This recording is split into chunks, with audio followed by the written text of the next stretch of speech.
자, 어제 제가 어디까지 했냐면 7장까지 설명을 드리면서 오늘 이제 17장에 들어갈 텐데 보이시나요? 네. 지금 이거를 보여드리는 건 뭐냐면 17장에 딱 넘어가면 아유 지금 설명을 드리면 여기 보면 여러분들 보실 때 오른쪽에는 뿔이 10개고요. 머리가 7개예요. 근데 이런 괴물 같은 짐승이 바다에서 올라온다고 그랬어요. 바다에서 올라오는 이 짐승이 바로 뭐냐? 적그리스도라고 그랬어요. 적그리스도. 어제. 근데 17장에 딱 넘어가면 이 괴물 같은 이 짐승 위에 여자가 탁 타고 있어요. 그거를 이제 보여드릴 텐데 바로 그건 누구냐? 이 적그리스도를 바로 이 위에 탄 여자가 누구냐? 그게 바로 이 바벨론이에요. 음녀 바벨론. 큰 음녀라고 표현을 하고 있습니다. 오늘 이따 보여드릴 텐데 이 적그리스도가 모든 권세를 가지고 있는데 이 적그리스도는 누구로부터 이와 같은 권세를 다 이양받냐 그러면 여러분들 사탄이라는 말 많이 들어보셨죠? 사탄 마귀. 이 사탄으로부터 모든 권세를 이 적그리스도가 다 부여받습니다. 그리고 지금 여러분들 보시기에 이렇게 왼쪽에 있는 땅에서 올라온 짐승 보이시죠? 아, 이건 진짜예요, 이건. 내가 그린 게 아니고. 땅에서 올라온 이 짐승은 바로 뭐냐? 거짓 대언자라고 그래요, 거짓 대언자. 이 거짓 대언자는 보통 우리가 말할 때 선지자란 말을 쓰잖아요. 저는 선지자란 말을 별로 안 좋아하는데 하나님의 말씀을 대신 전하는 사람이니까 대언자란 말이 맞아요.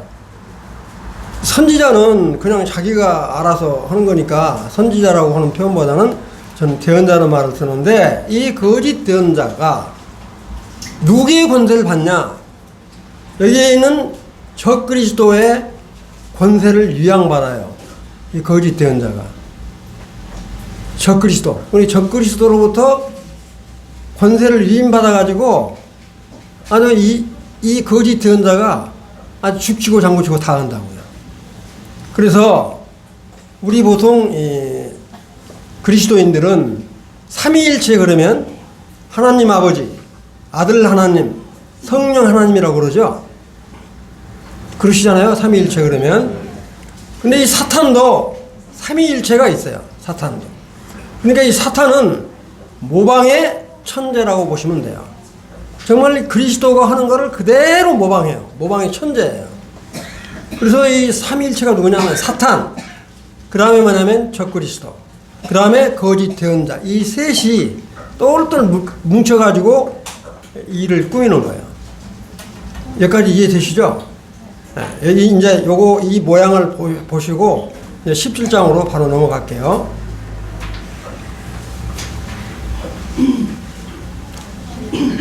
자, 여기 보시면 여러분들 보시기에 오른쪽 그림 보면 이 짐승 위에 탄 여자가 있어요.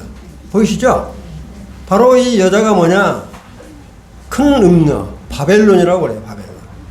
여기 보시면 17장 3절 다 읽진 않게요. 3절을 보시면 내가 보니 한 여자가 붉은 빛 짐승을 탔는데 그 짐승의 몸에 하나님을 모독하는 이름들이 가득하고 7머리와 10뿔이 있으며 그랬어요.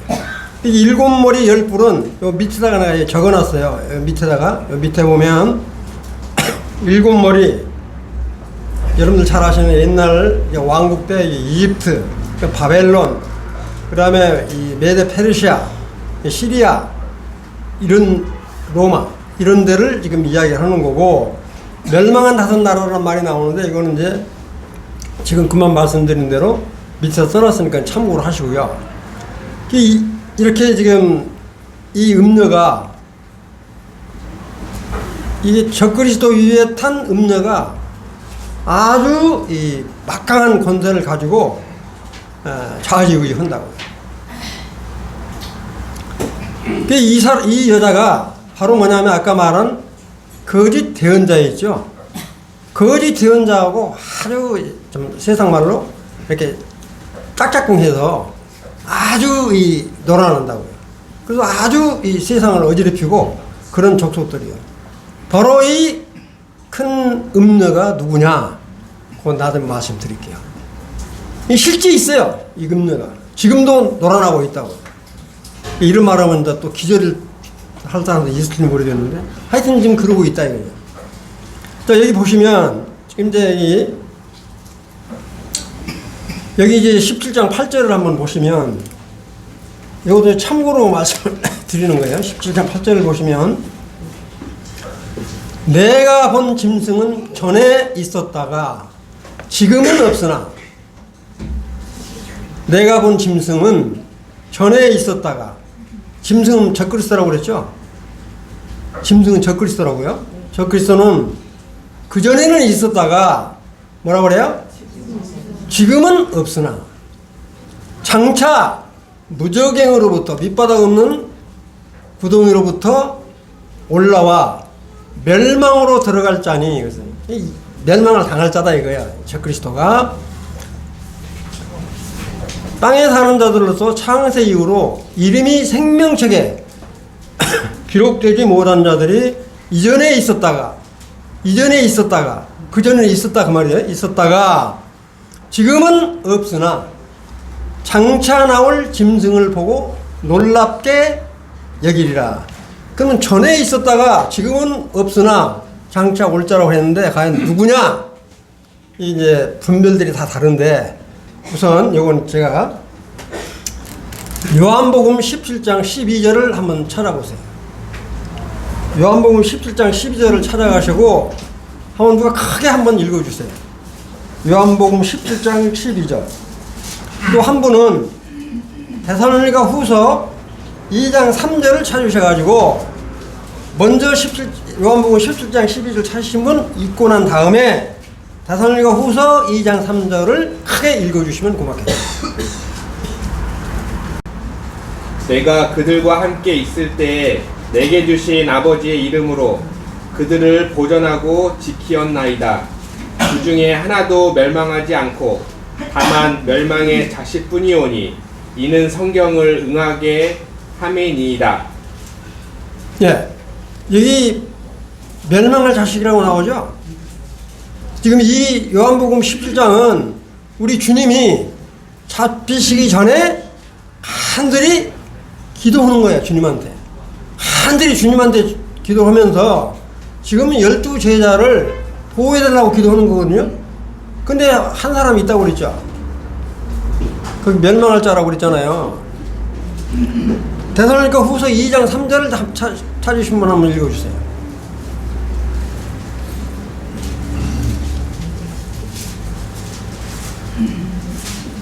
데살로니가 후서 2장 3절 크게 한번 읽어보세요.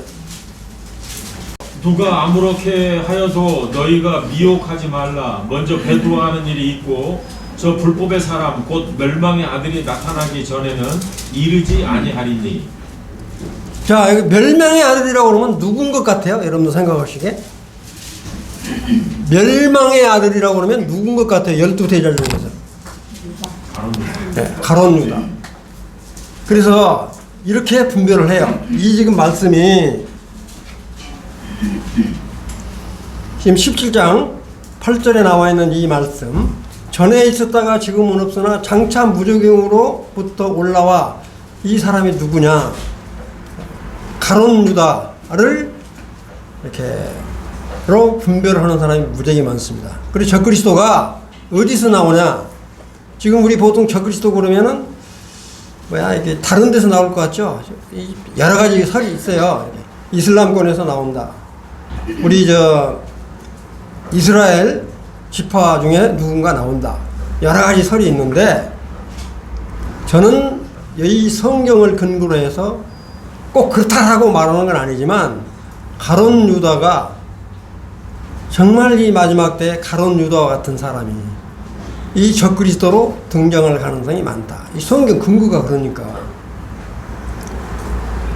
이 가룟 유다를 놓고 우리 주님이 잡히시기 전에 기도하실 때 제자를 마음에 놓는데 정말 멸망할 자를 위해서 기도하는 것이요.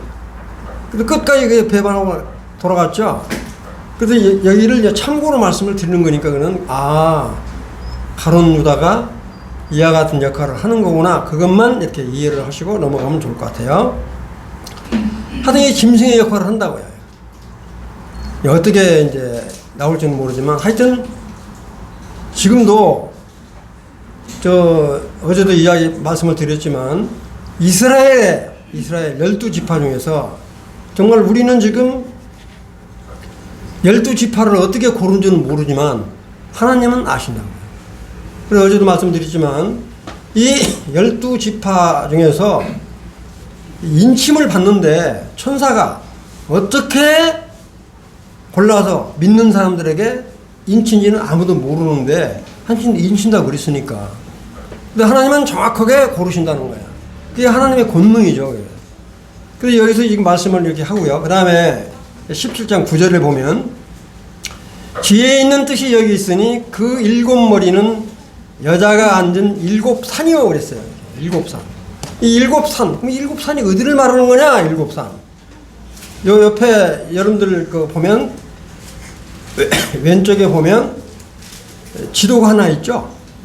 영어에 보면 The Seven Hills of Roma 그랬는데 로마에 7개 언덕이 있어요. 이 7개 언덕 위에 바로 뭐냐면 여기 이렇게 동그랗게 서는 거 있죠. 로마 시청이라고 써진 거 보이시죠?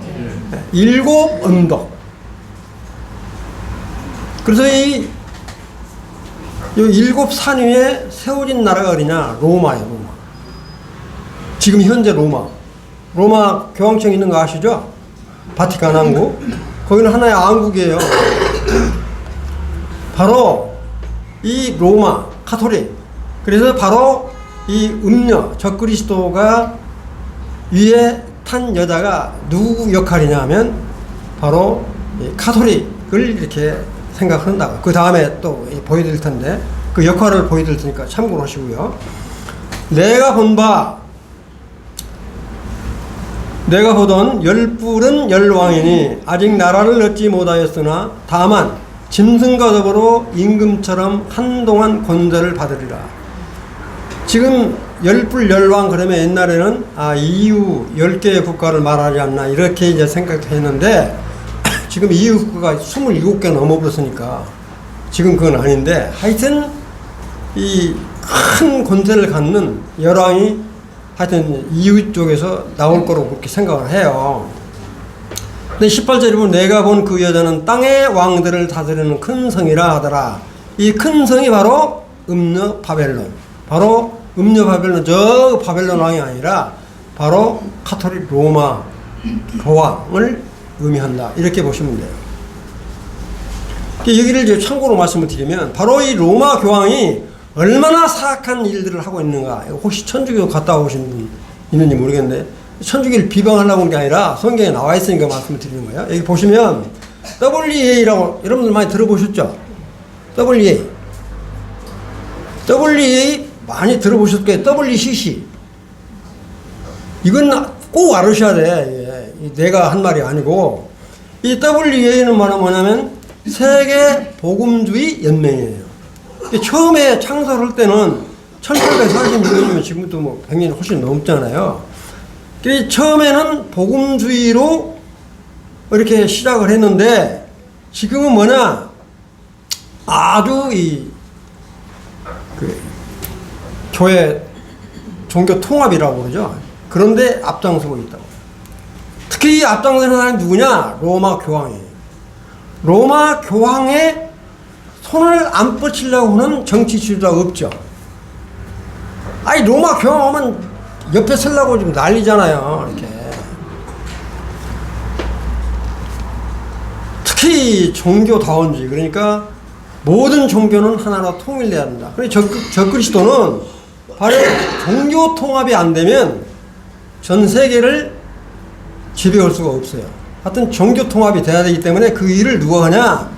바로 로마 교황이 그 일을 암암리 하고 있어요. 드러내놓고 한 게 아니라.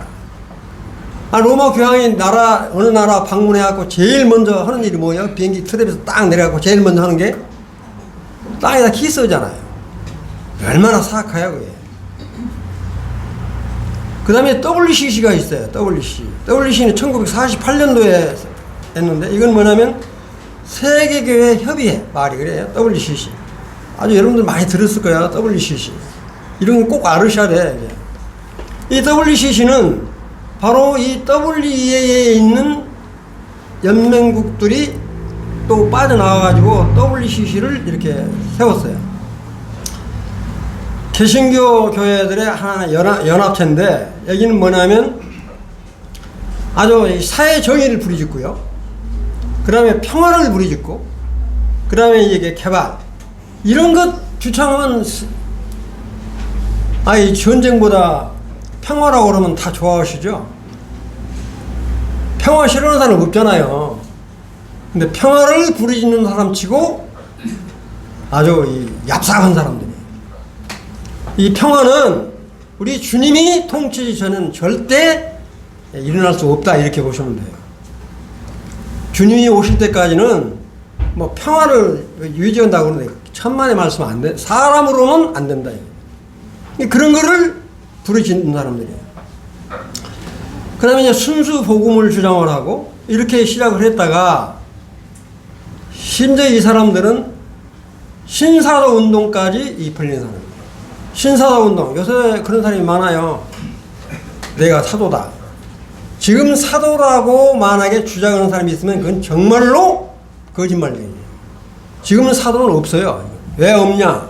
12제자이든지 정말로 우리 주님이 계실 때 돌아가시고 나서 이렇게 이적을 행했던지 하는 사람이 사도예요. 야고보 같은 사람, 예를 들어야. 지금은 다 돌아가시고 없잖아요. 근데 지금은 사도가 없다, 이거죠. 그런데 사도라고 자칭하는 신사도 운동을 벌이는 데가 바로 뭐냐? WCC예요. 2010년 3차 대회 때부터 카톨릭 및 정교회도 이제 참여해서 다 이렇게 뒷거시기를 하고 있다고요. 그 다음에 이제 또 놀라운 거는 똑같은 건데, NCC라고 써놓은 거 있죠? 미국에서 국가 기독교 협의회, 1919년도니까 굉장히 빨리 세워졌죠? 여기도 굉장히 좋은 의미로 처음에는 설립을 했어요. 복음주의로. 인종차별을 해서는 안 된다. 빈곤을 퇴치해야 된다. 불평등을 없애야 된다. 얼마나 좋아요. 사회 문제를 해결해야 된다. 종교 자유가 있어야 된다. 소수자 권익을 보호해야 된다. 멋있는 말이잖아요, 다. 좋은 말은 다 갖다 쓴다고요. 이런 거를 처음에는 주장을 했다가 지금은 뭐냐? 좀 심하게 얘기하면 이런 거에 활발해가지고 여러분들 잘 아시는 차별금지법, 동성애 주장, 이런 것들이 여기서부터 나온 거예요. 그 다음에 여기 NCC를 뻔따서 우리나라에는 NCCK라고 하는 게 있어요. NCCK. 한국기독교협의회. 이 사람들은 1920년도니까 굉장히 오래됐죠. 설립한 지가. 처음에 미국에 있는 거를 그대로 따다가 한국기독교협의회라고 말은 했지만, 이 사람들이 우리나라에서는 1960년도에 우리가 WCC에 가입을 하는데, 민주화 운동에 아주 이렇게 첩경을 내든 사람들, 민주화 운동. 1980년도에 아주 강력히 일어났잖아요. 저는 좀 이런 말 하면 여러분들 나쁘게 생각할지 모르는데, 제가 살아보니까 저는 이승만 대통령 때부터 전두환 거쳐서 지금까지 살아왔잖아요. 다 알아요. 어떤 대통령 시절에 제일 좋았는지. 내가 이런 말 하면, 저 사람, 저도 호남 사람이거든요.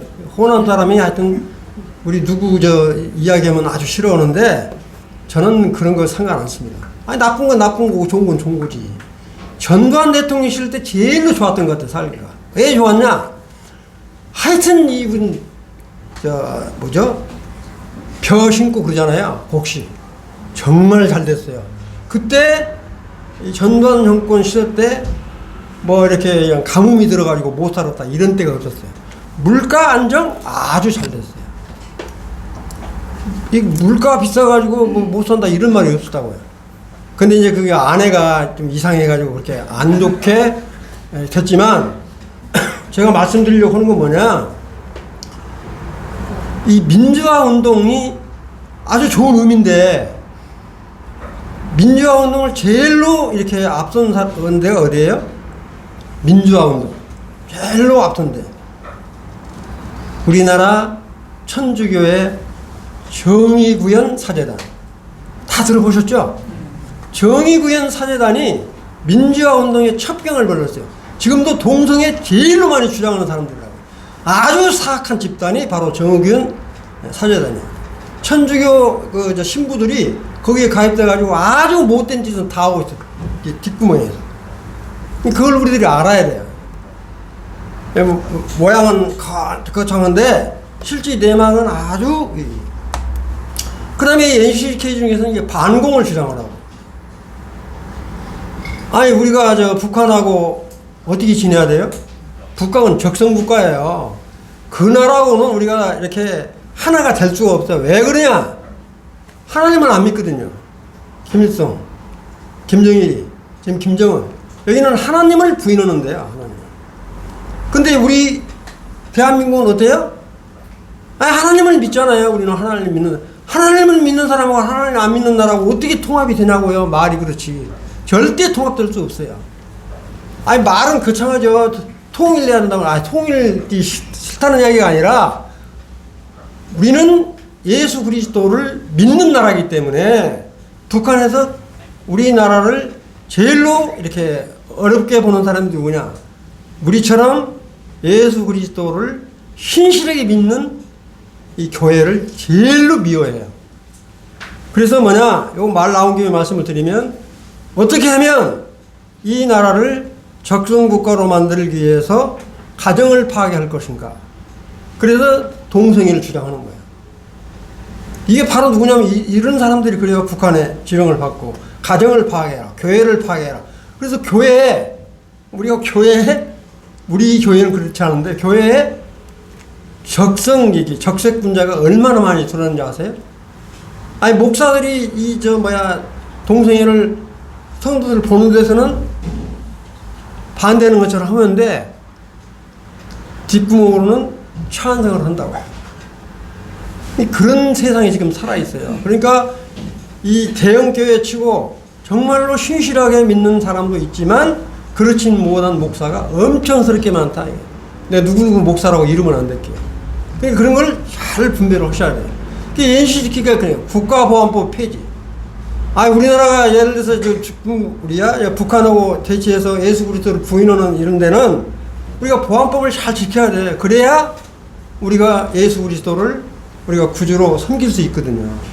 이건 나온 김에 참고로 말씀드리면, 동성애가 왜 나쁘다 그러냐? 극단적으로 표현할게요. 혹시 이런 거 있죠? 사랑하는 딸이 있죠? 딸이 있는데, 어느 날, 결혼할 때쯤 된 딸이 딸 친구를 데리고 가가지고, 나하고 결혼할 사람입니다. 이렇게 이야기하면 형제자매님들 어떻게 생각하시겠어요? 자, 또 아주 내 사랑하는 아들이 있어요. 아들이 있는데 어느 날 남자친구를 데리고 와가지고 나하고 결혼할 사람입니다. 이렇게 이야기하면 어떻게 생각하시겠어요? 받아들이시겠어요? 근데 그게 바로 동성애 주장하는 거예요. 만약에 차별금지법이 우리나라에 통과가 되면, 이걸 알으셔야 돼요. 차별금지법이 통과가 되면 남자, 여자 이렇게 말하면 걸려요. 왜 성차별하냐 이거지. 사람이라고 해야지. 말이 비슷한 것 같죠? 사람이라고 말하는 거하고 남자를 남자라고 하고 여자를 여자라고 이야기하는 거하고 뭐가 달라요? 다르잖아요. 이와 같이 차별금지법은 정말 무서운 암약이 깔려 있을 뿐만 아니라 그런 걸 통해서 교회를 이렇게 말살시키려고 하는 거예요. 교회 말살 정책입니다. 지금 아주 심화되어 있어요. 바로 그런 것들이 누구와 역할을 하냐면 WCC라든가 NCGK 이런 데서 그와 같은 일들을 하고 있다. 아니 심지어 미국 같은 데서는 차별금지법이 통과가 돼가지고 동성애자가 와서 줄에 좀 서주십시오. 그랬더니 동성애자인데 줄에 못 쓴다 그랬다가 판결 나가지고 징역 살았죠. 그리고 이 동성애자가 우리 둘이 지금 결혼을 하고 그러는데 축하 케이크 하나 만들어주세요. 그랬더니 나 그런 케이크는 못 만들어준다. 그러다가 깜빵생활을 했. 이건 이미 신문에 났으니까. 이와 같은 심각한 것이 바로 우리나라에도 도래되어 있다. 이렇게 심각한 처지에 나와 있다. 이렇게. 이와 같은 것을 통해서 우리가 정말 깨달으셔야 하는데, 뭐 정치색을 논하는 게 아니라, 그럼 예를 들어서 이렇게 한번 이야기 해볼게요. 집에 예쁜 딸이 있어요. 그런데 다섯, 여섯이 아니라 중학교나 고등학교 다니는 딸이. 그래서 엄마가 일하다 바쁘니까 설거지 좀 해달라. 그러면 그래 엄마 내가 할게요. 그래서 설거지 할 수 있잖아요. 만약에 설거지 했다가 학교에 가서 우리 엄마가 나한테 설거지 하라고 시켰습니다 라고 신고하면 차별을 했다고 그래서 고발당한다고. 그런 세상 되면 되겠어요? 이게 바로 전교조가 하는 짓이에요. 여기서 혹시 선생님이 계실지 모르지만 이걸 우리들이 잘 알아야 된다 이거죠. 이걸 바로 북한에서 노리는 거는 바로 이와 같은 걸 예를 들어서 가정을 파괴하는 거예요. 동성애가 들어오면 가정 파괴될 수밖에 없잖아요. 그래서 나라가 건강하게 서려면 가정이 올바로 서야 되고요. 가정이 올바로 서야 되고, 두 번째는 정말로 교회가 이렇게 복음주의로 가야 된다는 거예요. 그걸 말씀드리는 게. 그래 이와 같은 역할을 누가 하냐? 바로 음녀 바벨론이 한다라고 하는 것을 말씀을 드리는 거예요. 뭐 정치색을 논하려고 그런 게 아니고. 그 다음에 여러분 잘 아는 작년에 로잔데이라고 하는 것이 인천에서 벌어졌죠. 이렇게 로잔데이. 이것도 심각해요. 이렇게. 시간이 좀 지나버렸으니까. 그런데 더 놀라운 건 여기 제일 밑에다가 종교의 노벨상이라고 써놨어요. 그래서 이 템플턴이라는 사람이 이 세상에는 노벨상이라고 하는 게 있는데 왜 우리 종교 계통에서는 노벨상 같은 게 없냐? 그래서 이 템플턴이라는 사람이 템플턴상, 노벨상 같은 종교계의 상을 제정을 했어요. 1972년도에. 제일 먼저 이 템플턴 상을 수상한 사람이 뭐냐면 천주교의 인도의 테레사 수녀가 탔어요. 그런데 이 템플턴 상을 타는 사람은 뭐냐면 뭐 천주교가 됐든 뭐 불교가 됐든 하여튼 이 유명한 사람들은 다 탔다고요. 우리나라에서 이 템플턴 상 수상을 한 사람이 누군지 아세요? 한경직 목사가 탔어요. 한경직 목사가 이걸 알고 탔는지 모르고 탔는지는 모르지만 한경직 목사가 아주 유명한 사람이에요. 우리나라에 아주 기독교계의 아주 거장인데 이분이 이 상을 탔다고요. 근데 이런 것들을 우리가 이렇게 잘 영적으로 분별을 해서 대처를 해야 된다 말씀을 드리는 겁니다.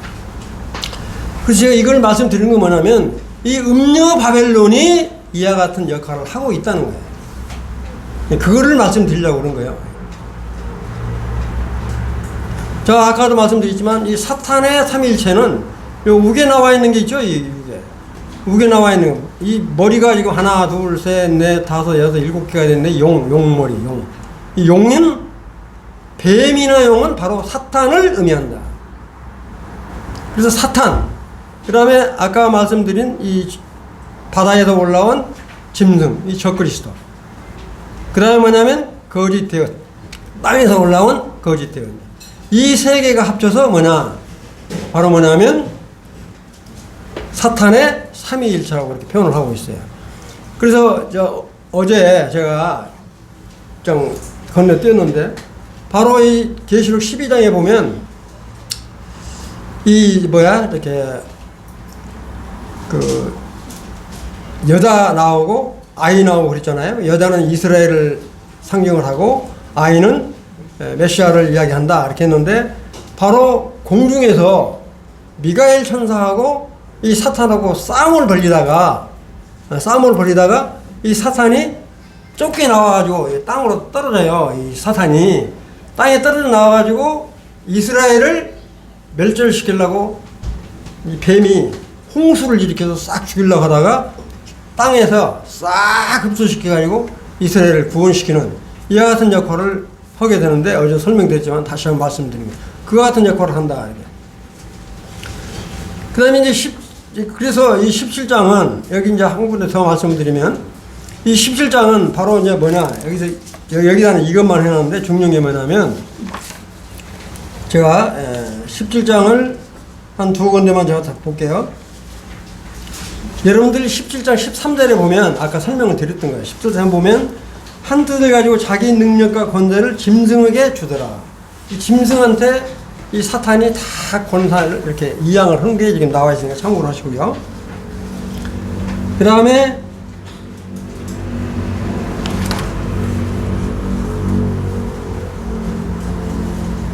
이제 16절에 보면 16절, 이 16절이 바로 뭐냐, 여기 보면 내가 본 이 열불과 짐승은 적그리스도라고 그랬죠. 적그리스도는 음녀를 미워하며, 음녀가 누구예요? 바빌론. 네, 음녀를 미워하여 뭐라고 그랬어요? 망하게 하고. 다시 말씀드리면 이 이야기예요. 이 적그리스도가 이 음녀 바벨론을 이용해 먹을 대로 다 이용해 먹고 죽여버리는 거예요. 정치 지도자들이 적그리스도하고 이렇게 짝해서 바로 뭐냐면 거짓 대언자 있죠. 이렇게 거짓 대언자를 굉장히 도와주는 음녀 바벨론 싹 제거해버린다. 그래서 종교 통합이 되면 더 이상 거짓 대언자나 음녀 바벨론은 필요가 없으니까 없애버려요. 무슨 말 이해되시죠? 그러니까 14장에도 보면 음녀 바벨론이 망한 게 나오죠. 어제도 말씀드렸는데 16장에도 나와요. 17장에도 지금 이 미워하여 망하게 하고 또 언급이 되는데 18장에 딱 넘어가면 음녀 바벨론이 멸망하는 걸 아주 자세하게 언급을 하고 있습니다. 아주 자세하게 언급을 하고 있어요. 그 다음에 이제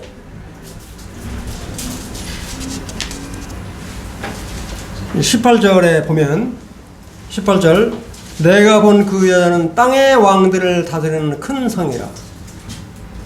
바로 그 여자는 땅의 왕들을 다스리는 큰 성이라 할 때 큰 성은 음녀 바벨론을 말한다. 음녀 바벨론은 거짓 대언자하고 이렇게 서로 협공을 펴서 아주 이렇게 사람들을 괴롭히는 그런 역할을 하는 것이다. 이렇게 18장은 삽경이라고 그러죠. 삽경. 삽입장. 다시 말씀드리면 15, 16장에 일어날 일들을 이 속에다가 17장, 18장에다가 다 언급을 해놨다. 이걸 말씀드리는 거예요. 그 다음에 아까 말씀드린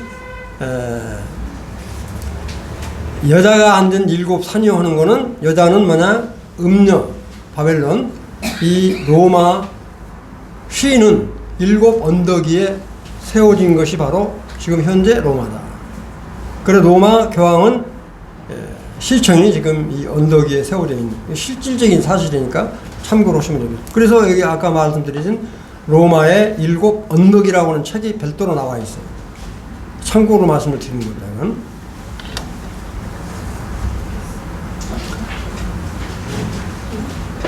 자, 이제 18장으로 넘어갈게요. 자, 18장을 보시면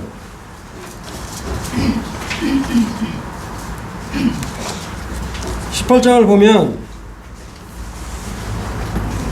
1절에 보면 이 후에 다른 천사가 하늘에서 내려오는 것을 보니 큰 권세를 가졌는데 그의 영광으로 땅이 환하해지더라. 그러니까 이제 뭐야, 이렇게 적그리스도가 이 왕을, 바벨론을, 음녀를 없애버리고 하는 이제 그런 후에 지금 그런 이야기예요. 여기 보면 뭐냐면 이제 2절을 한번 보시면 뭐라 나오냐면, 힘찬 음성으로 외쳐 이르되 무너졌도다 무너졌도다 큰 성 바벨론이요. 여기 귀신이라고 나오는데 귀신은 이 중국에서 번역할 때 내부를 영어로 대부를 마귀를 말해요. 마귀. 아니 사람이 죽으면 귀신이 되나요? 마귀는 별도로 있는 거야. 귀신이라고 표현한 건 우리 토속신앙으로 귀신이라고 하는데 아니 우리 사람이 죽으면 귀신이 됩니까? 안 되지. 마귀라고 그래요. 마귀. 개혁성경에 귀신은 나와서 그대로 쓰긴 쓰는데 마귀에 져서 각종 더러운 영이 모이는 곳과 각종 더럽고 가증한 새들이 모이는 곳이 되었다. 이게 음녀 바벨론은 이 노마는 아주 나중에 초토화 될 거야. 이 음녀 바벨론이 멸망해가지고 뭐라고 그랬어요? 각종 더럽고 가증한 새들이 모이는 곳이 될 것이다. 4절에 보면 또 내가 들으니 하늘로부터 다른 음성이 나서 이르되 내 백성아 거기서 나와 그의 죄에 참여하지 말고 그 받을 재앙들을 받지 말라. 참 저는 이걸 읽을 때마다 참 눈물이 나요. 지금 이 음녀 바벨론이 망해가는 그와 같은 상황 속에서 우리 주님이 자기 백성들을 향하여 뭐라고 그래요? 내 백성아 음녀 바벨론이나 이런데 짜가지 말고 죄에 참여하지 말고 그 받을 재앙을 받지 말라. 그렇게 지금 우리 주님이 호소를 하는 거야. 그런 재앙 중에서 어제 제가 말씀드렸죠.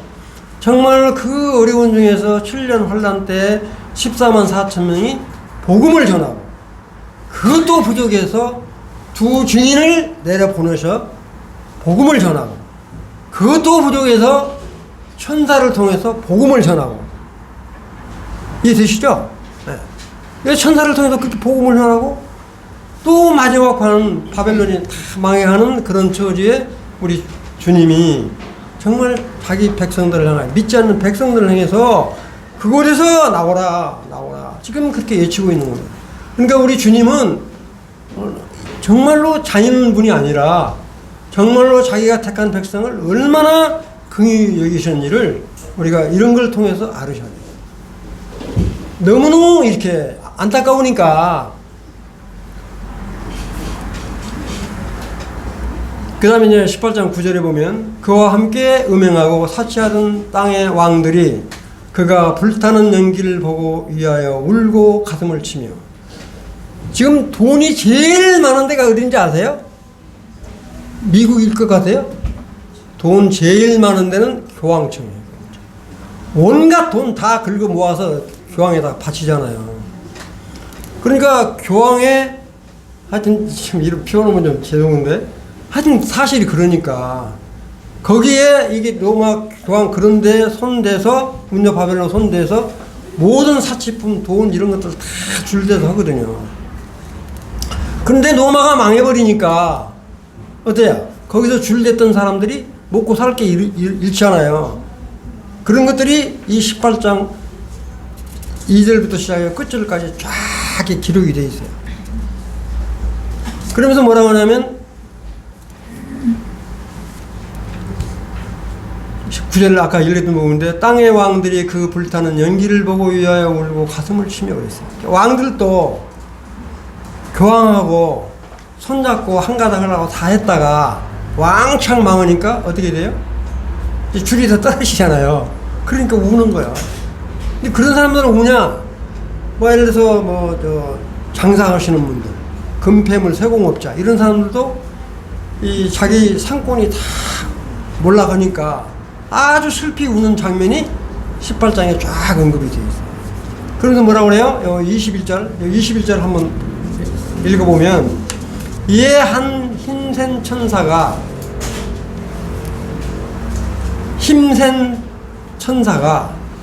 큰 맷돌 같은 돌을 들어서 바다에 던져 이르되 큰 성 바벨론이 이같이 비참하게 던져져 결코 다시 보이지 아니하리로다. 이 표현이 그러잖아요. 음녀 바벨론을 다시는 이 세상에 못 나오도록 예를 들어서 큰 맷돌을 세워서 큰 바다에다 던져버리면 그 올라올 수 있어요? 못 올라오지? 그런 표현을 하고 있어요. 그러니까 바벨론을 아주 철저하게 멸망시키겠다. 멸망시켜버린 거예요. 18장에서는 멸망을. 완전히 멸망하는 거예요. 그래서 18장까지는 뭐가 멸망당하냐? 적그리스도. 음녀 바벨론은 완전히 전멸당해요. 여기서. 완전히 전멸당해서 없어요. 그런데 이제 19장에 딱 넘어가면 적그리스도하고 음녀 바벨론하고 이렇게 협력했던 사람들 있죠. 그런 사람들도 전부 다 우리 주님이 천상에서 혼인식을 하고 내려올 때 싹 전멸당해요. 그런 부분이 17장, 18장에 언급되어 있고 19장까지 이렇게 혼인 예식을 마치고 내려올 때 끝나는 거다. 24절에 보면 바벨론이 이같이 큰 성 바벨론이 이같이 비참하에 던져져 결코 다시 보이지 아니하더라. 그러니까 음녀 바벨론은 이처럼 완전히 멸망당해서 이 땅에 다시 나오지 못한다. 그러니까 이 같은 건 뭡니까? 우리 주님은 철저하게 공의로우신 분이다. 잔인한 게 아니라, 왜냐하면 자기한테 대적하고 했던 그런 사람은 이 마지막 때 아주 철저하게 심판을 한다는 얘기죠. 아니, 그러면 이제 우리가 하나님 믿을 필요 없잖아요. 그 다음에 이제 백보자 심판을 또 한번 말씀을 드리겠는데, 정말 하나님은 공의로우신 분이에요. 24절.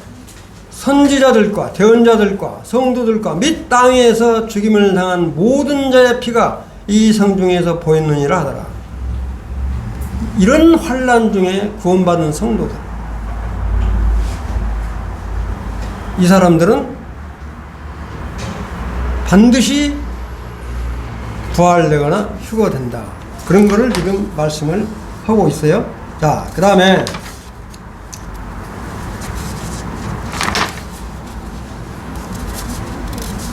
여기 23절이 없으니까 23절을 제가 한 군데 더 볼게요. 23절 한번 보시면, 지금 이 음녀 바벨론이 멸망하는데 23절 보면 뭐라고 그러냐면, 등불빛이 결코 다시 내 안에서 비치지 아니하고 신랑과 신부의 음성이 결코 다시 내 안에서 들리지 아니하리로다. 너의 상인들은 땅의 왕족들이라 내 복수로 말미암아 만국이 미혹되었다. 아이 뭐죠? 이렇게 장가가고 시집가지 않으면 얘를 못 낳잖아요. 지금 그런 비참한 걸 지금 이야기하고 있는 겁니다. 그러니까 아주 철저하게 음녀 바벨론을 멸망시키는 거를 지금 17장하고 18장하고 언급을 해놨어요. 다시 말씀드리면 17장은 이 적그리스도, 음녀 바벨론, 음녀. 그 다음에 18장은 음녀 바벨론에 대한 것들을 아주 철저하게 멸망되어오는 것을 지금 언급을 하고 있다. 이렇게 여기 밑에 한번 보세요. 그림을 한번 보세요. 그림.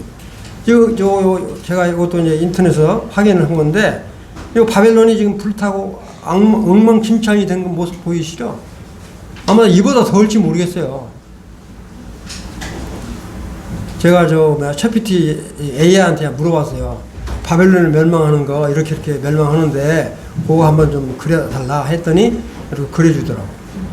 하여튼 요새 참 좋은 세상이에요. 그렇게 이렇게 철저하게 멸망할 것이다.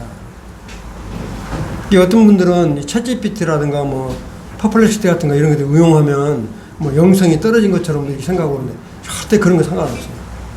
좋은 자료는 많이 봐서 정확하게 분별을 하시면 된다는 거예요. 아니, 버릴 건 버리고 취할 건 취하면 되죠. 이게 참고로 말씀을 드리는 거니까. 자, 이제 시간이 이제 10분밖에 안 남았는데 하여튼 별 수 없어요. 19장까지는 끝낼게요. 자, 이제 19장 딱 가면 정말 이 19장은 19장 한 장 가지고도 1시간을 하는데 좀 시간 됐지만 하여튼 이거 끝내고 식사합시다. 괜찮으시죠? 네. 허락 받고 해야지 또. 자, 19장 1절에 이렇게 보시면 이 19장은 천상의 결혼식과 우리 주님의 지상 재림이라고 하는 주제를 가지고 말씀을 드릴게요. 이게 뭐냐? 이 1절에 보면 이 일 후에 내가 들으니 하늘에 허다한 무리의 큰 음성 같은 것이 있어 이르되 할렐루야 구원과 영광과 능력이 우리 하나님께 있도다. 지금 찬양을 부르는 거예요. 뭐냐? 지금 이 적그리스도와 음녀 바벨론이 완전히 멸망시킨 그 후에 그 말이에요. 후에 이게 아주 정당하다고 지금 하나님께 찬양을 부르는 소리입니다. 이거 그렇잖아요. 음성 같은 것이 있어 뭐라고 그랬어요? 할렐루야 구원과 영광과 능력이 우리 하나님께 있도다. 이렇게 지금 찬양을 하는 모습이 나와요. 자, 그 다음에 이제 2절에 보면 그의 심판은 우리 주님이 바벨론, 음녀 바벨론, 적그리스도 이와 같이 전멸시킨 이 심판은 뭐라고 그랬어요? 참되고 의로운지라 그래요. 음행으로 땅을 더럽게 한 큰 음녀를 심판하사 자기 종들의 피를 그 손에서 갚으셨도다. 그러니까 아주 이 심판은 정당하다라고 지금 찬양을 하는 겁니다. 잔인한 게 아니라 정말 이처럼 음녀 바벨론과 적그리스도를 철저하게 멸망시킨 것은 잘했다라고 지금 찬양을 하는 거예요. 그 다음에 3절에도 보면 두 번째로 할렐루야 하니 그 연기가 세세토록 올라가더라. 세세토록 올라간다는 것은 기도가 올라가는 걸 말하는 거예요. 찬양이 올라가는 것을 지금 의미를 하고 있어요. 그 다음에 이제 5절을 한번 보시면 보좌의 음성이 나서 이르되 하나님의 종들 곧 그를 경외하는 너희들아 작은 자나 큰 자나 다 우리 하나님께 찬송하라 하더라. 그러니까 우리 하나님께 이렇게 찬송하다라고 지금 이렇게 찬양을 드리는 모습이 지금 나오는 거예요. 자, 이게 7절은 하여튼 한번 이제 여기 이제 클라이막스인데 봅시다. 우리가 즐거워하고 기뻐하며 그분께 존귀를 돌릴지니 어린 양의 혼인잔치가 이르렀고 여러분들 책에는 아마 그의 아내라고 그랬는데 그분의 아내죠. 주님이니까. 그분의 아내가 자신을 예비하였도다. 지금 혼인잔치가 지금 이렇게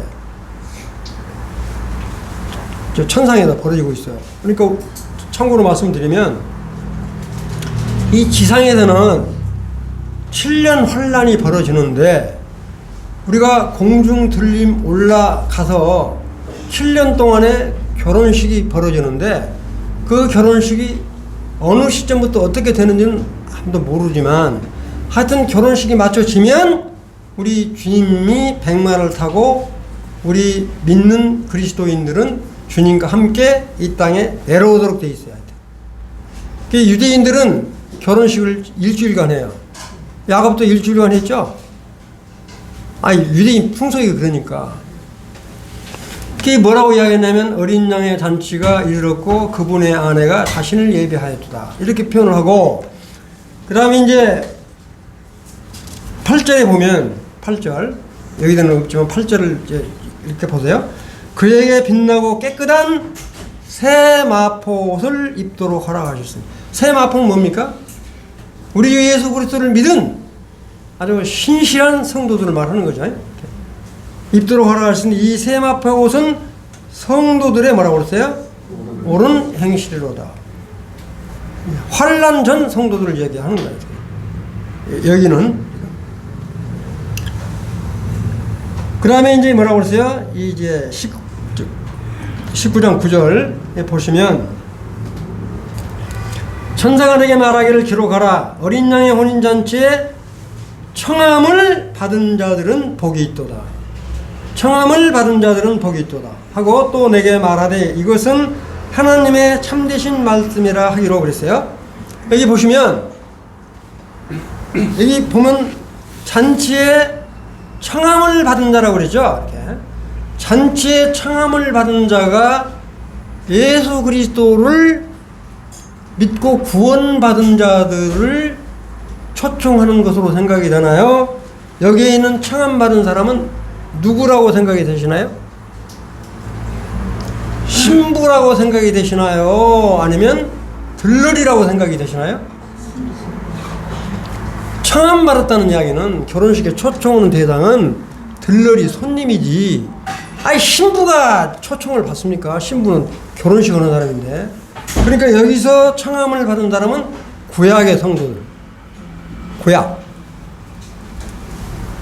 이따 말씀드리는데, 어제도 말씀드렸는데, 구약의 성도들은 언제 부활을 하냐 하면 7년 환란이 끝나는 이때쯤, 이 19장에서 이제 딱 7년 환란이 끝나고 천년왕국이 시작되기 전 부활을 한다고. 근데 여기서 이제 초청을 받는 사람은 바로 구약의 성도들. 그런데 실제 청함은 받지만 그 결혼식에 참석하지는 못해요. 표현을 그렇게 해놓은 거예요. 그러니까 여기서 초청받은 사람은 누구냐? 하여튼 우리 은혜 시대에 구원받은 성도들은 아니다. 이게. 청함받은 사람은 들러리나 손님, 축하객 이렇게 보시면 된다는 거예요. 그 다음에 더 이제 놀라운 건 이제 이렇게 여기 보시면 이 결혼식 장면이에요. 여기 결혼식 장면 뭐냐면 지금 여기 보면 내 생물도 있고 그 다음에 14만 4천 명도 있고 24 장로들도 있고 다 있는 이 여러분들 보시기에 오른쪽에 있는 그림이 바로 결혼식 장면이라고 보시면 돼요. 그 다음에 여러분들이 보시는 왼쪽에 요 신랑과 신부가 결혼식하는 모습이 보이죠? 이런 결혼식이 아니다. 이게. 뭐 말이냐? 우리 주 예수 그리스도와 천상에서 결혼식을 맺는 것은 우리 주님과 우리 그리스도인들의 완전한 연합을 의미하는 거지. 실제 우리가 뭐 신랑하고 신부하고 둘이 이렇게 마주보고 결혼하는 그런 결혼식이 아니다. 그거를 보여주기 위해서 보여드리는 거예요. 무슨 말 이해되시죠? 이 천상에서의 결혼식은 우리 주님과 우리 사이의 완전한 연합을 의미하는 거다. 무슨 말 이해되시죠? 완전한 연합을 의미하는 거지. 우리 주님하고 나하고 맞둘이 이렇게 신랑 신부로 결혼식 하는 건 아니다. 그 오해하지 마시라 이게. 정말로 우리 천상에서 우리 결혼식 14만 4천 명뿐만 아니라 엄청스럽게 많은 구원받은 성도들이 천상에 결혼식을 하잖아요. 그래도 우리 주님과 함께 한다는 것은 완전한 연합을 의미한다 이거죠. 자 여기 보시면 이제 19장 11절 여기 보시면 내가 하늘이 열린 것을 보니 보라 백마와 그것을 탄 자가 있으니 이름은 충신과 진실이라 그가 공의로 심판하며 싸우더라 그랬어요. 이 말이 아주 중요해요. 여기 보면 하늘이 열렸다 하는 말은 지금 하늘문이 열려서 우리 주님이 이제 백마를 타고 내려오시는 장면이라고요. 이건 어제도 말씀드리지만 성전이 보이고 하늘문이 열리고 오는 것은 틀림없이 일어난다. 그런 의미인데 여기 보시면 뭐라고 그랬어요? 백마를 탔다고 그랬죠. 여기 19장에 나오는 백마 탄 사람은 누구냐? 예수 그리스도. 그 다음에 어제 말씀드렸지만 6장에 저 그리스도가 첫째 인을 떼고 백마를 타고 내려오는 사람 누구라고 그랬어요? 저 그리스도. 그러니까 같은 백마지만 6장에 나오는 흰말을 타고 나오는 이 말은 저 그리스도가 탄 말이고 19장에서 나오는 이 백마는 우리 주님이 탄 거다. 그런데 좀 미안한데 일반 교파, 천주교 이런 데서는 6장에서 나오는 백마도 그리스도라고 분별을 하고 있어요. 그러니까 그런 건 여러분들이 잘 분별을 하셔야 돼요. 그 다음에 이제 14절에 보면 하늘에 있는 군대들이 희고 깨끗한 세마포를 입고 백마를 타고 그를 따르더라. 이 사람이 누굽니까? 우리 그리스도인. 예수 그리스도와 혼인 예식을 마치고 뭐래요? 이제 한마디로 이제 천사들 또 우리들이 군대로 표현하는 거예요. 군사로 주님을 따라서 지금 내려오는 모습이 요 그림 제일로 그림 여러분들이 보시기에 제일로 오른쪽 그림 있죠? 이렇게 탁 들고 지금 저 뒤에 엄청 많은 무리가 따라오죠? 보이시죠? 네. 그런 모습이라고. 그 다음에 여기서 여기 지금 중앙에 있는 거, 중앙에 있는 우리 주님이 왕관을 썼는데 왕관이 여기 지금 보니까 내가 세보니까 한 7개쯤 돼요. 많은 왕관이라고 그랬어요. 많은 왕관을 쓰고 지금 내려놓은 거예요. 그 다음에 여기 여러분들이 보시기에 제일로 왼쪽 그림은 백마를 타고 내려오는데 오른쪽 발에다가 만양왕이요 만지 주라고 하는 것을 이렇게 써놓고 딱 내려놓는 거예요. 그러니까 그 모습이 내려놓는 모습이 이제 세상 사람들이 볼지 안 볼지는 모르겠지만 얼마나 장엄하겠는가 하는 걸 한번 연상해 보시면 될 것 같아요. 이건 이제 실제 말씀이 그러니까 뭐 지어서 오는 말이 아니라 여기 이제 18절에 보면 뭐라고 15절 16절에 보면 그 입에서 예리한 검이 나오니 그랬어요. 예리한 검이 나오니 우리 주님이 탁 칼을 들고 지금 쫙 내려오신다고요? 내려오면 뭐라고 했어요? 예리한 검이 나오니 그것으로 만국을 치겠고 민족들을 치겠고 그 말이죠. 만국. 친히 그들을 철장으로 닫으시며 친히 하나님 곧 전능하신 이의 맹렬한 진노의 포도즙틀을 밟겠고 그 옷과 그 다리에 이름을 쓴 것이 있으니 만왕의 왕이요 만주의 초라 하였더라. 이게 우리 주님이 내려오시면서 이 칼을 들고 실제 이렇게 칼로 막 해서 하는 게 아니라 말씀으로 죽이는 거예요. 말씀으로. 그 여기 죽이는 거 뭐냐면 어제 제가 말씀드린 아마겟돈에 몇 명이 모인다고 그랬어요? 2억 명이 모인다고 그랬죠? 유프라테스의 강에 2억 명이 모아가지고 몽땅 무기토로 이렇게 옮긴다고 그랬다고요. 그래서 제가 회오리바람으로 옮긴다고 무슨 회오리바람이냐 그러는데 하여튼 옮긴다고요. 하여튼 그 무기토에 옮긴 사람들이 뭐 때문에 옮기냐? 그렇게 많이 몰린 사람이 이스라엘을 전멸시켜버리려고 모인 거예요. 그냥 모이는 게 아니라 이스라엘을 전멸시키려고 이 무기토산에 딱 모였는데 거기에 모인 사람을 지금 우리 주님이 내려오면서 14장하고 같이 연결되네요. 싹 죽이는데 뭐야? 포도를 진이기듯 이겨가지고 피가 14장 21절에 보면 뭐라고 했어요? 피가 흐르는데 무려 300km 말굴레 높이로 흐른다 그랬죠?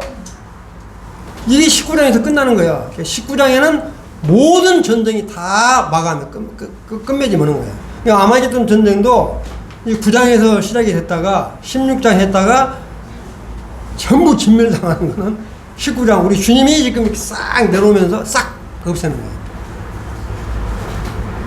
그 다음에 이제 뭐라고 그랬어요? 19장 18절 여기도 참 19장 18절에 뭐라고 그랬냐면 보세요.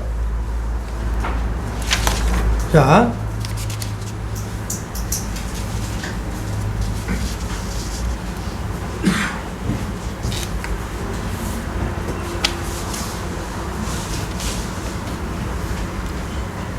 참고로 이게 여기는 지금 17장을 내가 17절을 안 기록해서 17절을 제가 읽어드릴게요. 보시면 또 내가 보니 한 천사가 태양 안에 서서 공중에 나는 모든 새를 향하여 모든 새는 독수리 시체를 뜯어먹는 독수리 시체를 제일 좋아하잖아요. 독수리가 이 새들을 향하여 큰 음성으로 외쳐 이르되 와서 큰 잔치에 모여 그랬죠. 이 사람이 죽으면 그 시체를 독수리가 와서 이게 뜯어먹는다고요. 중동에서는 제일로 잔인한 그 사형이 사람을 죽여서 이렇게 바위 같은 데 놔둬가지고 독수리가 뜯어먹게 하는 이 사형이 제일로 잔인한 사형이라고 그래요. 이렇게 죽으면 안 되잖아요, 사람이. 근데 그렇게 지금 표현을 했어요. 이렇게 그렇게 많은 사람이 죽을 때 독수리를 초청한다고 그러잖아요, 천사가. 시체를 뜯어먹게 해서 피는 피대로 흐르고 그게 새들의 잔치가 되는 거예요. 그 다음에 이제 18절에 보면 뭐라고 그랬어요? 왕들의 살과 장군들의 살과 장사들의 살과 말들과 그들 탄 자들의 살과 자인들이나 종들이나 작은 자나 큰 자나 모든 자의 살을 먹으리라 하더라. 이게 뭡니까? 이게 여기 보면 왕들이라고 그랬죠? 왕. 왕은 뭡니까? 이 우리가 말하는 이 세상의 왕들. 적그리스도하고 짝에서 이렇게 정치적인 세력을 가진 사람들. 그 다음에 여기 뭐라고 했어요? 장군이라고 그랬죠? 장군은 별난 사람들. 예? 이런 사람들. 이 장사. 이 모든 믿지 않는 이런 모든 사람들을 싹 전멸시키는 거예요. 여기 내려오면서. 그러니까 참 얼른 들으면 잔인한 것 같죠? 이 우리 주님은 이처럼 정말 그렇게 환난 기간 동안에도 14만 4천 명이 복음을 전해서 믿으라고 해도 안 믿은 사람, 믿는 사람도 있지만 그것도 부족해서 두 증인을 보내서 믿으라고 그렇게 외쳐도 복음 전한다고 해서 그들을 죽여버렸고, 그것도 부족해서 천사를 들여서 복음을 전하게 하고, 영전한 복음을. 그래도 안 믿으니까 천사가 영전한 복음을 전하고, 이 주님도 할 만큼 한 거죠. 이런 환난 동안에. 그러면서 아까 이야기했지만요, 내 백성아 돌아오라 돌아오라, 거기 참석하지 말고, 그런 말을 하잖아요. 얼마나 간절하게 지금 외치고 있어요. 그런데 안 들으니까 이렇게 이제 아주 진멸을 시켜버리는 거예요.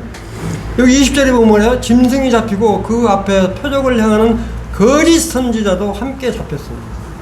거짓 대언자. 이는 짐승의 표를 받고 우상에게 경배하던 자들은 표적으로 미혹하던 자라.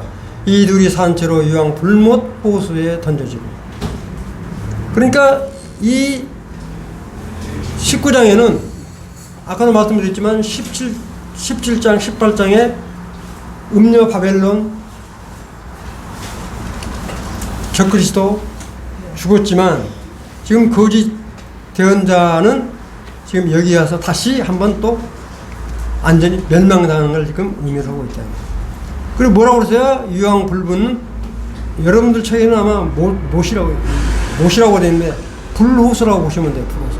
엄청 큰데요.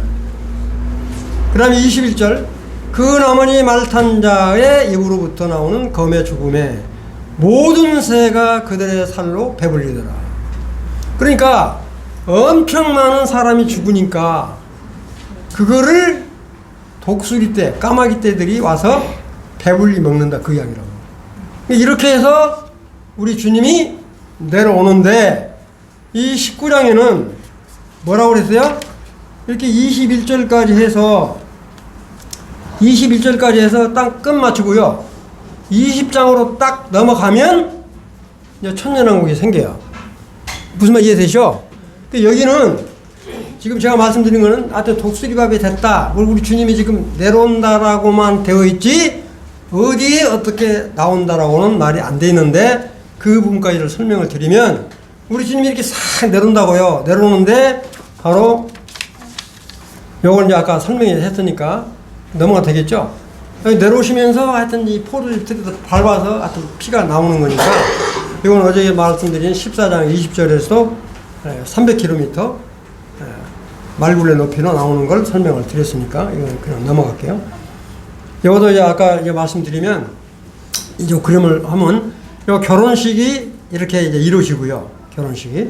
그 다음에 이렇게 지상 재림할 때 이렇게 많은 성도들과 함께 지금 내려오는 것으로만 되어 있지 어디에 내려온다는 말은 없는데, 그게 어디에 있냐?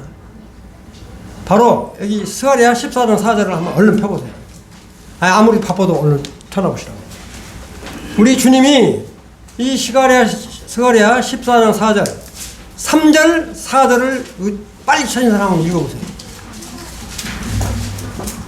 스가랴 14장 3, 4절 빨리 찾은 사람 한번 읽어보시라고.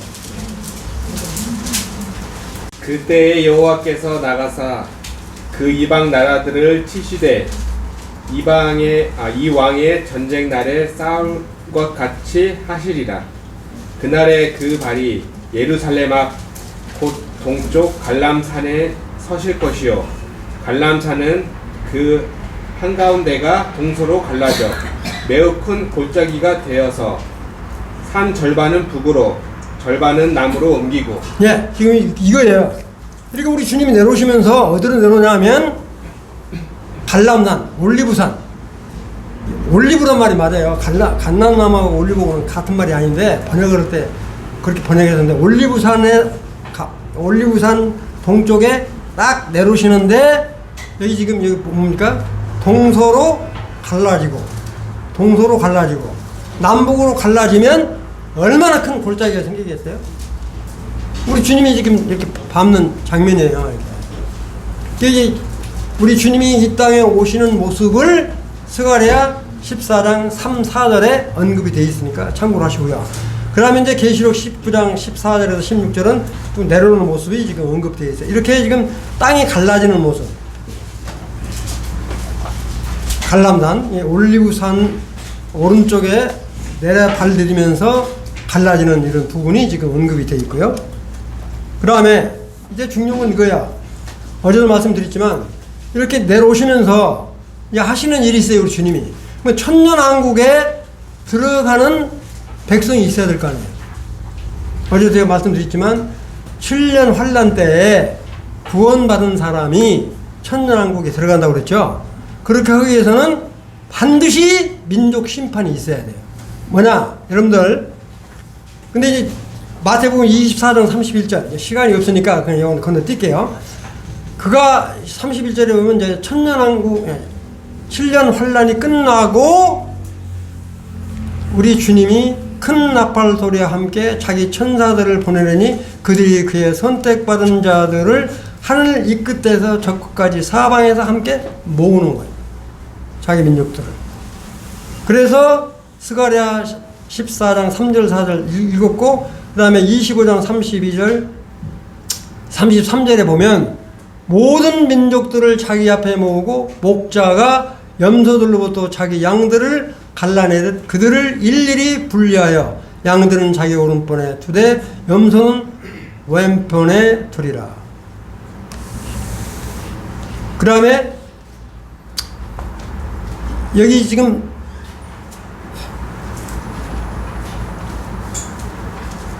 여러분들 보시기에 지금 오른쪽 왼쪽에 있는 그림을 여기 보시면 왼쪽에 있는 그림을 보시면 여기 지금 이 보좌에 앉아있는 우리 주님이 그 많은 민족들을 심판을 하는데 거기에 뭐가 있냐면 가운데 이네 형제들이 있어요. 이들 형제들이.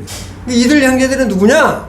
바로 유대인 그리스도인들. 정말 이 환란 때 그 어렵게 구원을 받은 유대인 성도들. 이들 형제들한테 그 25장 쭉 읽어보면 배고픈 자에 먹을 것을 주었고 목마른 자에게 마실 것을 주었고 쭉 나오죠. 그렇게 한 사람은 요 오른쪽에 오른쪽 양편에, 그렇지 않는 사람들한테는 왼편에. 그 왼편에 있는 사람은 전부 어디로 간다고 그랬어요? 불호수에 들어가고, 이렇게 오른쪽에 있는 이 양무리들, 이 사람들은 바로 천년왕국에 들어가요. 무슨 말 이해되시죠? 이건 내 말이 아니라 나와 있습니다. 그리고 25장에 딱 들어가면 여러분들 열천의 비유 나오죠? 열천의 비유 나오죠? 이것도 분분해요. 열천의 비유를.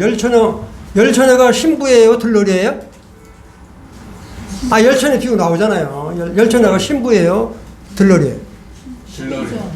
들러리 신부가 아니에요. 그런데 들러리인데 다섯 처녀는 혼인잔치에 들어가죠. 다섯 처녀는 못 들어가죠.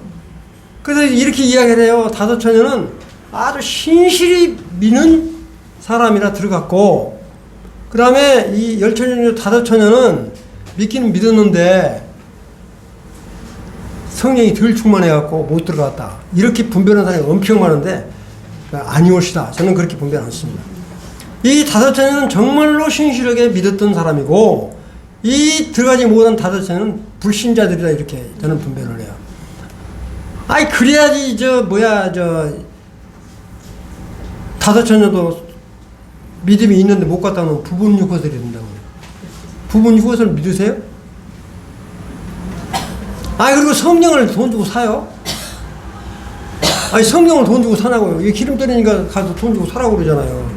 아, 성령을 돈 주고 못 사잖아요. 예를 들어서. 그건 그렇게 이해를 하시라고요. 그래서 이 24장하고 25장은 따로 있는 장이 아니에요. 따로 있는 장이 아니라 연결된 장이라고요. 이 구분을 그렇게 해놔서 그런 거죠. 그래서 이렇게 민족 심판이 끝나고 바로 이제 뭐냐면 천년왕국에 들어가는데, 여기까지 설명을 드리면 뭐냐, 천년왕국에 들어갈 시민을 지금 내가 표를 만들어 놨어요. 뭐냐면 과거 구약에 있는 성도들은 구약에 믿는 자라고 했는데, 구약 때는 교회가 없었잖아요. 그래서 제가 편의상 성도란 표현보다는 구약에 믿는 자라고 표현을 했으니까, 성도라고 표현해도 틀린 말은 아니지만 구약에는 교회가 없었기 때문에 믿는 자라 부활이라 이렇게 표현을 했어요. 이건 다니엘서 12장 3절에 보면 언급이 돼 있어요. 안 뜯어 볼게요. 이 과거의 구약의 성도들은 바로 아까도 말씀드렸지만 천년왕국 7년 환란이 딱 끝난 시점에 부활합니다. 무슨 말 이해되시죠? 그 사람들은 바로 영화로운 몸으로 상급의 심판을 받는다. 그럼 현재는 뭐냐? 은혜 시대에 구원을 받고 휴거돼서 어린 양 혼인잔치에 신부된 자. 우리는 영화로운 몸으로 변화됐죠. 우리는 영화로운 몸으로 변화됐어요. 영화로운 몸으로 변화되기 때문에 어제도 말씀드렸지만 아들, 딸을 못 낳아요. 이렇게 영화롭게 변화된 우리도 바로 상급 심판으로 들어간다.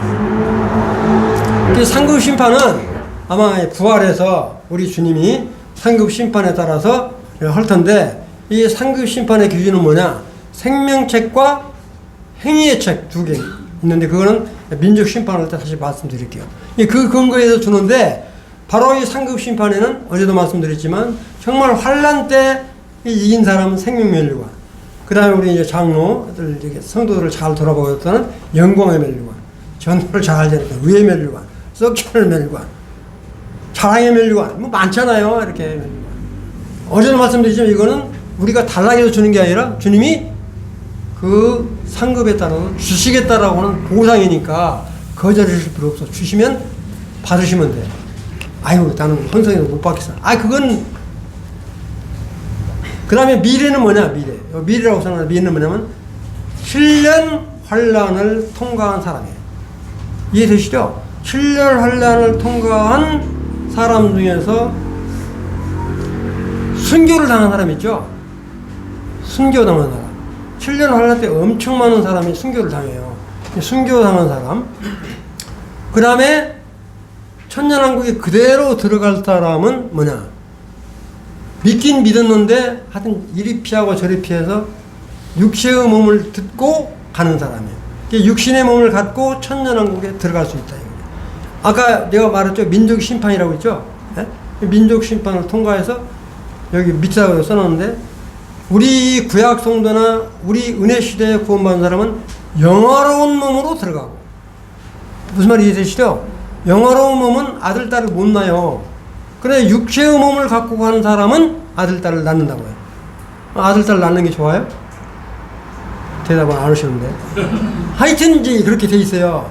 그래서 천년왕국 시민이 된다고요. 천년왕국 시민이 되는데, 이제 천년왕국은 이제 점심 먹고 이야기를 했던데, 천년왕국이 되고, 천년왕국은 정말로 화평해요. 정말 전쟁과 기운과 이렇게 거짓과 위선 이런 게 없는 아주 평화로운 천년을 이렇게 만들어 주신 거예요. 그건 바로 무엇과 똑같은 거냐? 우리 주님이 천지창조를 할 때 몇 세 동안 일을 하셨어요? 6일 동안 일을 하셨죠? 그 다음에 7째 날 안식을 줬다고요. 바로 이건 뭐냐? 바로 천년왕국도 6천년 동안 다스리게 하고, 천년왕국은 바로 안식년이라고 보시면 돼요. 이해되시죠? 그러니까 창조 원리가 똑같이 이어지는 거예요. 천지 창조를 지을 때 우리 주님이 6일 동안 일하시고 7째 날 안식을 하셨잖아요. 근데 지금이 구약 때부터 지금까지 몇 천 년 지났어요? 6천 년 지났잖아요. 구약 4천 년, 신약 2천 년, 그래서 지금 지금 25년이죠? 25년이니까 반 해봐야 앞으로 한 10년 전 되면 우리 주님이 오시지 않을까 그렇게 기대를 하고 있는데 하여튼 오신다고요. 그래서 그와 같은 거를 이 7년 천년왕국은 바로 이와 같은 안식년과 같다. 그리고 우리 주님이 어제도 말씀드렸지만 이와 같은 천년왕국을 두신 것은 목적이 뭐냐? 정말 너희들이 이렇게 전쟁도 없고 거짓 위선 없고 그런 환경 가운데서 살아봐라. 그러면 정말 너희들이 죄를 안 짓고 사는가 보라. 그러기 위해서 천년왕국을 만들어 주었는데 이 1000년 동안 딱 살면서 태어난 자녀, 처음에 들어갈 때는 다 믿었으니까 좋은데 아들, 딸 낳고 난 자 중에서 부모님 따라서 잘 믿는 사람도 있지만 안 믿는 족속들이 있다고요. 안 믿는 자녀. 이 애들이 나중에 천년왕국 들어가서 말씀해요. 그 애들이 사탄에 가뒀던 사탄이 풀려 나와가지고 믿지 않는 자녀들을 유혹을 시켜서 바로 뭐냐면 곡과 마곡의 이 군대들과 연합을 해서 곡과 마곡의 전쟁을 일으키는 장면이 나오게 돼요. 그래서 이 곡과 마곡 전쟁이 일어났고요. 그 다음에 바로 이어서 마지막 이제 심판이에요. 백보자 심판이 일어납니다. 백보자 심판이 끝나면 바로 이제 새하늘과 새 땅, 예루살렘 성이 나타나는데 그렇게 이해를 하시면 돼요. 뭔 말 이해되시죠? 자, 이제 다 거의 다 끝났습니다. 그래서 이건 참고로 말씀을 드리면 바로 우리 신약교회 성도는 부활은 뭐냐? 부활 시점이 7년 환란 전이다. 7년 환란을 통과해야 된다! 이렇게 주장하는 사람은 절대 믿지 마세요. 절대 우리는 7년 환란 통과하지 않고 7년 환란 전에 부활한다. 이걸 믿으시기 바라고요. 그 다음에 구약에 믿는 자는 구약 때 믿는 자가 부활하는 것은 7년 환란 이후 천년왕국 시작되기 전에 부활한다. 이렇게 보시면 되고요. 그 다음에 이 환란 중에 부활하는 것은 뭐냐면 7년 환란 중에 순교한 자는 바로 우리 예수님 지상 재림할 때 이렇게 같이 되는 거고, 그 다음에 불신자의 부활은 뭐냐? 천년왕국이 끝나고 제 20장에 들어가면 둘째 사망이라는 부분이 나와요. 둘째 사망. 그때 이제 부활을 해요. 둘째 사망이라는 말은 있지만 둘째 부활이라는 말은 없어요. 그러나 사망하기 위해서 죽은 자들이 불신 죽은 자들이 부활을 해야 심판을 받을 수 있을 거 아니에요.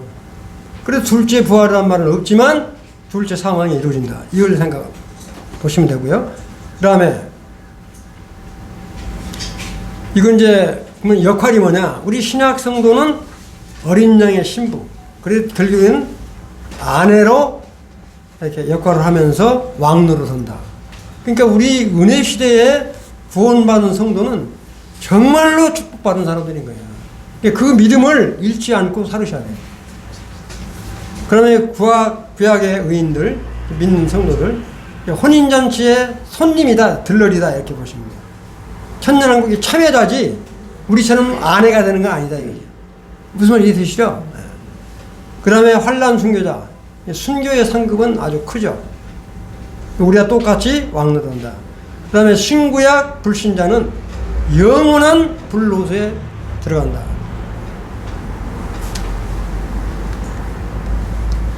이제 20장이 딱 넘어가면 이제 여기서부터는 이제 점심 먹고 올게요. 시간이 좀 많이 지났는데 여기 이제 20장이 딱 넘어가면 사탄을 이렇게 풀어놓는 부분이 나오는데 여기서부터는 식사한 후에 말씀을 드릴게요. 지금까지 말씀드린 거는 17, 18, 19장까지 말씀을 드렸는데 점심시간을 많이 뺏어서 정말 죄송합니다. 여기까지 하여튼 마칠게요. 감사합니다.